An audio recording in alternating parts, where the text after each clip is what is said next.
I don't think this man should ever walk free. He betrayed our family. He looked us in the eye with a straight face as our daughter lay dead in his apartment. We begin with breaking news tonight as a Cass County judge sentenced William Hoehn to life in prison with the possibility of parole for conspiracy to commit kidnapping. Hoehn was found not guilty of conspiracy to commit murder in the death of Savannah Greywind last month. However, Hoehn had already pleaded guilty to kidnapping Savannah's newborn baby, Hazley Joe, as well as lying to police. Hoehn's former girlfriend, Brooke Cruz, is already serving a life sentence in the murder of Savannah Greywind. Valley News Team's crime and safety reporter Bailey Hurley joins us live in the studio with more on what unfolded in the courtroom this morning. Bailey? Thanks, Andrea. Before Judge Olson handed down that life sentence, the court heard from a heartbroken Roberta Greywind. She pleaded with the court to bring justice to her daughter and never let William Hoehn walk free again.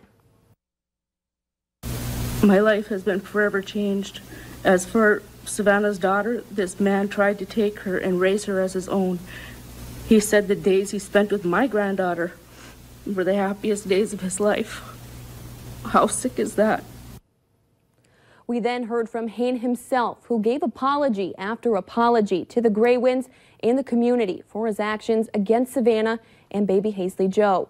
Hoehn recommended to the court that he only serve 7 years in prison, one for every day he was involved in the kidnapping, along with 5 years of parole. Also know that I'm ashamed of my actions.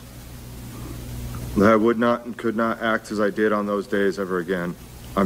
I'm not a crazed criminal, but I know that I acted crazy from a place of wrong. Now, the maximum prison sentence for Hoehn's 2 charges was 21 years. However, at the prosecution's request, the judge ruled that Hoehn is a dangerous offender, which is how his fate ended in a life sentence. Andrea? All right, thank you, Bailey.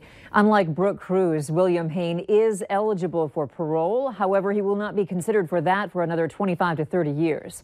Coming up tonight on Valley News Live at 6, hear from famed women's rights attorney Gloria Allred as she pointed the finger at Fargo police.